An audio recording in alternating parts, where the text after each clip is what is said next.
Hello students, मैं आपके लिए फिर से प्रवाह हिंदी कार्यपुस्तिका क्लास 6 और 7 के लिए लेकर आई हूँ।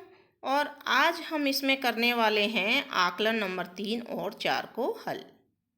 तो सबसे पहले शुरू करते हैं आकलन नंबर 3। प्रश्न नंबर 7 इसमें दे रखा है, निम्नलिखित वाक्यों में से विशेषण छांट कर लिखिए। आसमान में काले बादल छा रहे हैं, तो यहाँ पर विशेषण है काले। ये बहुत स्वादिष्ट गुलाब जामुन है, तो गुलाब जामुन की विशेषता क्या है? स्वादिष्ट, तो स्वादिष्ट को हम यहाँ लिख देंगे।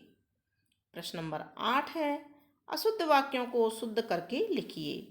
हम खाना खा लिए हैं, तो हम इसको सही करके लिखेंगे, हमने खाना खा लिया है।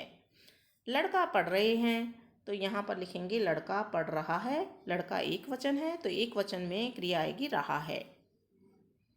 प्रश्न नंबर 9 है, निम्न शब्दों को शुद्ध करके लिखिए। शारीरिक, तो यहाँ हमने शारीरिक को शुद्ध करके लिख दिया है शारीरिक। ये शारीरिक लिखा हुआ है, 100 में आ की मात्रा और लग जाएगी। आशीर्वाद लिखा हुआ है, हम लिखेंगे आशीर्वाद, यानी कि जो आधा र है वो वाह के ऊपर आएगा। क्षमा, क्षमा में ये छतरी वाला लिखा है, यहाँ पर हम इस तरह से क्षमा लिखेंगे। त्योहार में 2 मात्रा नहीं आती, 1 मात्रा आती है, त्योहार सही शब्द है। प्रश्न नंबर 10 है, नीचे दिए गए गद्यांश को पढ़कर प्रश्नों के उत्तर दीजिए। एक गधा जंगल में घास चर रहा था। जंगल के किनारे पर ही उसके मालिक सुखिया का घर था। वह रोज जंगल में आकर घास खाता और चला जाता। जंगल की हरी हरी घास खाकर उसे बड़ा ही मजा आता था। तो प्रश्न है, गधा जंगल में क्या कर रहा था? गधा जंगल में घास चर रहा था। दूसरा प्रश्न है, गधे के मालिक का क्या नाम था? तो यहाँ हमने पैराग्राफ में देखा है सुखिया उसके मालिक का नाम था, तो गधे के मालिक का नाम सुखिया था। उत्तर लिख देंगे। और इसके साथ ही ये आकलन अपना 3 नंबर का आकलन पूरा होता है। और आकलन 4 में देखते हैं। प्रश्न नंबर 1, माँ रसोई घर में चाय बना रही है। वाक्य में क्रिया क्या है? बना रही है क्रिया है, तो बना रही पे हम टिक लगा देंगे। प्रश्न नंबर 2, हमने खाना खाया था। वाक्य में काल है, था यानी कि पहले, भूतकाल, बीत चुका है समय, उसको भूतकाल कहते हैं। प्रश्न नंबर 3, निम्नलिखित रेखांकित क्रियापदों के काल बताइए। मेरी दादी ने कहानी सुनाई, तो भूतकाल हो जाएगा। बच्चा फल खाता है, वर्तमान काल हो जाएगा। रमेश कपड़े धुलवाएगा, भविष्य काल हो जाएगा, भविष्य काल लिख देंगे इसके आगे।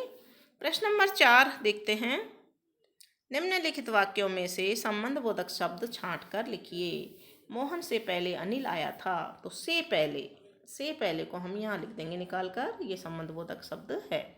मेज के ऊपर दूध का गिलास रखा है, के ऊपर यहाँ संबंधबोधक शब्द है। विद्यालय के पीछे पार्क है, के पीछे यहाँ लिख देंगे, क्योंकि यह भी संबंधबोधक शब्द है। प्रश्न नंबर 5, निम्नलिखित वाक्यों में उचित क्रिया लगाकर वाक्य पूरे कीजिए। हम कल दिल्ली जाएंगे। माँ चाकू से सेब काट रही है। बालक मैदान में खेल रहे हैं। लड़की अखबार पढ़ रही थी। तो इस तरह से हमने इनमें क्रिया शब्द लगाकर वाक्य पूरा कर दिया है। आप भी क्रिया शब्द लगा सकते हैं, दूसरे भी लगा सकते हैं, लेकिन सही से वाक्य बनाना है। प्रश्न नंबर 6, निम्नलिखित वाक्यों में से क्रिया विशेषण शब्द छांटकर लिखिए। मोहन बहुत पढ़ता है, तो यहाँ क्रिया विशेषण है, विशेषता बताता है पढ़ने की, बहुत। पिताजी अचानक कमरे में आ गए, तो अचानक विशेषता है, अचानक आ गए। ऊपर चलो बात करेंगे, ऊपर चलो यानी बात कहाँ करनी है? ऊपर चल के, तो ये विशेषता हो गई, विशेषण शब्द है। दिए गए वाक्यों में क्रिया सकर्मक है या अकर्मक? वाक्य के सामने लिखिए। रोहित क्रिकेट खेल रहा है, तो हमें पता चल रहा है कि रोहित क्या खेल रहा है? क्रिकेट खेल रहा है, इसलिए ये सकर्मक क्रिया होगी। मयंक नाच रहा है, कहाँ नाच रहा है, क्यों नाच रहा है, कुछ पता नहीं है, इसलिए अकर्मक क्रिया। दादी जी बच्चों को कहानी सुना रही हैं, सकर्मक क्रिया है, क्योंकि दादी जी किसको कहानी सुना रही हैं? बच्चों को। कहानी किसे सुना रही हैं? बच्चों को पता चल रहा है, इसलिए सकर्मक क्रिया है। प्रश्न नंबर 8 को देखते हैं। निम्नलिखित पद्यांश को पढ़कर दिए गए प्रश्नों के उत्तर दीजिए। 3 रंग का झंडा प्यारा, सबसे सुंदर सबसे न्यारा, रंग गेरुआ त्याग सिखाता, हरा रंग हरियाली लाता, शांति श्वेत रंग बतलाता, देशभक्त सारे मिल गाओ, इसे उठाकर कदम बढ़ाओ। तो झंडे में रंग कितने हैं?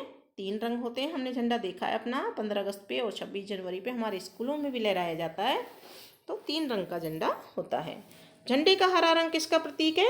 हरियाली का प्रतीक है। तो यहाँ हम लिख देंगे हरा रंग हरियाली का प्रतीक है। झंडे का सफ़ेद रंग किस भाव को बताता है?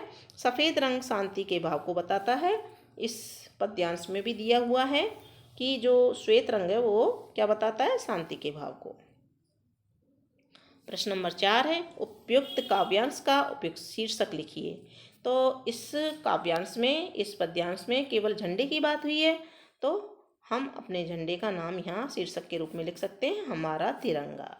और इसी के साथ ही आपका आकलन नंबर 4 भी कंप्लीट होता है। तो स्टूडेंट्स, हमने इस वीडियो में देखें आकलन 3 को और 4 को देखा। इसी तरह से आगे की कार्यपत्रक और आकलन देखने के लिए जुड़े रहिए हमारे चैनल से। चैनल को सब्सक्राइब कीजिए, वीडियो को लाइक कीजिए और दोस्तों के साथ शेयर कीजिए और कमेंट लिखकर बताइए कि आपको ये वीडियो कैसा लगा। धन्यवाद।